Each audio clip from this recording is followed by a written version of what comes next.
कांग्रेस के एक और मंत्री ने बड़ा बयान दिया है। असाउद्दीन ओवैसी को जवाब दिया है कि मैं गर्व से कह रहा हूं मैं हिंदू हूं। वीरभद्र सिंह के बेटे विक्रमादित्य सिंह ने मस्जिद विवाद पर बयान दिया है, मुझे हिंदू समाज का होने पर गर्व है। विक्रमादित्य सिंह पहुंचे थे रामलला की प्राण प्रतिष्ठा में भी, यह बड़ी खबर है। ओवैसी पर विक्रमादित्य सिंह बोले हैं, यह बड़ी खबर है इस समय की। लगातार यह मामला बढ़ता जा रहा है, लेकिन हिमाचल की इकोनॉमी की हालत खराब है। हिमाचल में लव जिहाद का मामला है, ये हिमाचल के मंत्री खुद कह रहे हैं। तो अजय आलोक, क्या मदद करेंगे आप हिमाचल में कांग्रेस की सरकार की? केंद्र में आप हैं। अमीश, एक गड़बड़ हो गई है। क्या हो गई? बहुत शौक से लोग खाते हैं कबाब, लोग बहुत शौक से खाते हैं, लेकिन कबाब में कभी कभी गलती से, खानसामे की गलती से कभी कभी छोटा हड्डी का टुकड़ा फंस जाता है ना, तो वो गर्दन में जाके फंस जाता है। पूरा निगलते बनता है ना उगलते बनता है। तो राहुल भाईजान के गले में ये कबाब की हड्डी फंस गई है, जिसका नाम है अनिरुद्ध सिंह। अगर निगलेंगे अनिरुद्ध को तो देश भर के हिंदुओं को एक मैसेज जाएगा, और घोंट लेंगे उस हड्डी को जिसका नाम अनिरुद्ध है तो देश भर के मुसलमानों में एक मैसेज जाएगा।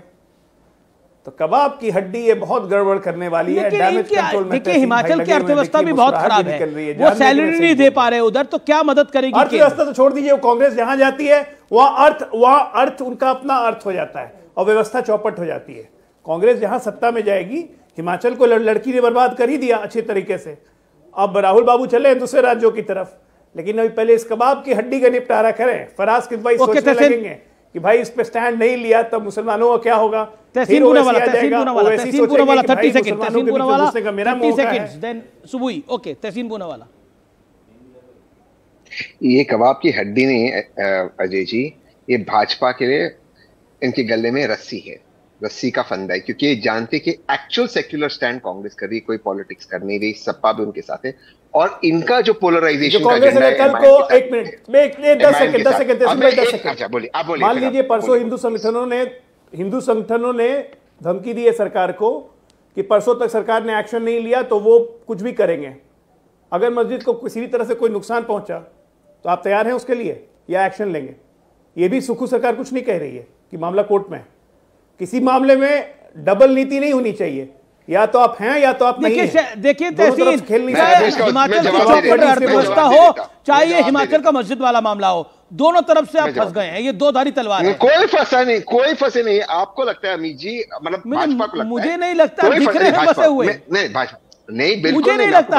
आपके मंत्री बयान दे रहे हैं, फंसे हुए दिख रहे हैं आप। बिल्कुल, वो तो सेक्युलर बयान दे रहे हैं, वो तो कह रहे हैं जो सच है वो सच कह रहे हैं। अर्थव्यवस्था में कौन सा इकोनॉमिस्ट बयान है ये? अर्थव्यवस्था का तो डब्बा गोल कर दिया है हिमाचल के अंदर, उसमें क्या इकोनॉमिस्ट बयान है? हमीश भाई, मैं एक सेंटेंस नहीं बोल पा रहा हूं, बोलने दीजिए। दो अलग अलग विषय है। पहले इकोनॉमी पे बोल देते, फिर हम आ जाते ओल्ड पेंशन स्कीम की वजह से। कोई दिक्कत नहीं, ओल्ड पेंशन स्कीम 2003 के पहले लागू होने वाली थी। जो भी जिनको ओल्ड पेंशन स्कीम मिलनी हो तो 10 साल के बाद मिलनी, उसका 1000 करोड़ का प्रावधान हो गया। 13,000 करोड़ केंद्र की सरकार से आने वाले, वो 13,000 करोड़ आज तक नहीं दी। यहाँ का सवाल है, वो दे दे, कोई दिक्कत नहीं होगी। लेकिन हिमाचल को केरला की तरह जबरदस्ती ये सरकार गिराने के लिए पैसे नहीं दे रही केंद्र सरकार, 2022 से पैसे नहीं दी। अब हम आते इस मामले, क्योंकि डिबेट इस मामले पर चल रहा है। जब से मामला शुरू हुआ, कम से हर बार ऑल्टरनेट सरकार बनती है हिमाचल में, ये तो आप भी जानते हैं अमित जी। भाजपा की सरकार बनी, उन्होंने क्यों इसको रिजॉल्व नहीं किया?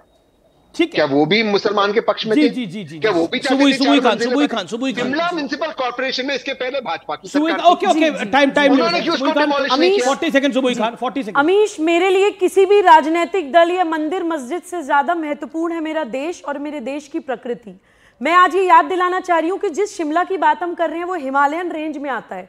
वो हिमालयन रेंज जो कश्मीर, लद्दाख, नॉर्थ ईस्ट, उत्तराखंड, हिमाचल प्रदेश को कवर करती है। हमें समझना पड़ेगा कि वो कच्चा पहाड़ है, लेकिन जब हम अपने राजनीतिक हित साधने के लिए, जैसे 1966 में कांग्रेस ने पंजाब के पहाड़ी क्षेत्र को अलग स्टेट बना दिया, मुख्यमंत्री खेलने के लिए ये लोग माइंडलेसली हमारे स्टेट्स बनाते हैं, नहीं सोचते रेवेन्यू जनरेट कैसे होगा। वो पहाड़ पर रेवेन्यू जनरेट करने के लिए टूरिज्म को प्रमोट करके 5-5 बहुमंजिला इमारतें बनाते हैं जो पहाड़ झेल नहीं पाता है। Himalayan crisis is a national emergency, हमें समझना पड़ेगा। हिमालय धंस रहा है और सोचिए कैसे कैसे डैम्स बना रखे हैं। अगर वो हिमालय धंसता है पूरे नॉर्थ इंडिया को बहा कर ले जाने की कैपेसिटी है उसके अंदर। वी हैव टू रियलाइज कि we are playing with fire. ये राजनीति तो हम करते रहेंगे, अपने निजी हित साधने के लिए आप देश की प्रकृति के साथ खिलवाड़ नहीं कर सकते, क्योंकि वो किसी भी राजसत्ता से ज्यादा ताकतवर होती है। We should realise and we have to realise. Okay Faraz भाई। अमीश जी, कबाब में जो हड्डी फंसती है गले में, तो उत्तर प्रदेश में केशव मौर्य जी फंसे हुए हैं, संजय निषाद जी ने फंसा दिया है, अनुप्रिया पटेल जी ने फंसा दिया है, ओपी राजभर जी ने फंसा दिया है, और भारतीय जनता पार्टी के वो 100 से ऊपर विधायकों ने फंसा दिया है जो सदन के अंदर अपनी ही सरकार के खिलाफ धरना दिए हुए थे। दूसरी बात, अभी अजय भाई ने बोला कि वोट मुसलमान देगा और मुख्यमंत्री आदरणीय अखिलेश यादव जी बनेंगे। अरे यही भारतीय की संस्कृति है, यही आइडिया ऑफ इंडिया है। विष्णु पुराण में कहा गया है ना कि उत्तरम यत् समुद्र से हिमाद्रैश्च दक्षिणम वर्षम तद भारतम। विष्णु पुराण में कहा गया है कि अखिलेश यादव को सीएम बनाना चाहिए। विष्णु पुराण में जो मैंने श्लोक बताया उसका अगर मुख्यमंत्री का जिक्र है, पास टाइम हो तो मैं समझा दूं, वरना आप बात में समझ लीजिएगा। ये आइडिया ऑफ इंडिया है। ये जिक्र है कि जरूरी नहीं है कि अगर मुसलमान सीएम का बनने का जिक्र है क्या विष्णु पुराण में? अमीश जी, ये जरूरी नहीं है कि अगर मुसलमान वोट दे तो मुसलमान ही मुख्यमंत्री बने। बिल्कुल नहीं, भारतीय जनता पार्टी की विकृत सोच है। और कृपया करके आप मुख्यमंत्री अखिलेश जी को बनाइए या शिवपाल जी को बनाइए या किसी को बनाइए, वो आपकी पार्टी का प्रोगेटिव है, लेकिन विष्णु पुराण को बीच में मत लेके आइए, धार्मिक ग्रंथ है। ओके अजय आलोक जी। नहीं, विष्णु पुराण में इतना अच्छा श्लोक है भाई, आइडिया ऑफ इंडिया है, बढ़िया, लेकिन उस श्लोक में कहीं नहीं लिखा कि मुख्यमंत्री फलाना ढिमकाना होना चाहिए। ओके, अजय आलोक जी। इंडिया है वो। अमीश लब्बो यही है कि अमीश लब्बो यही है, आज नहीं बहुत पिछले 30 साल से भारत का जो इस्लामिककरण करने की निरंतर कोशिश की जा रही है रैडिकल एलिमेंट्स के द्वारा, उन पे चेक और बैलेंस करना बहुत जरूरी है, जो कि हमेशा भारतीय जनता पार्टी की सरकारें करती हैं। हम सबको एक नजरिए से देखते हैं। खुशी की बात यह है कि कांग्रेस की सरकार भी कर रही है। अब कांग्रेस इसको माने या ना माने, लेकिन कांग्रेस की सरकार के मंत्री जी ही ये बात बोल रहे हैं, ये बात कोई और नहीं बोल रहा। अब बाकी वो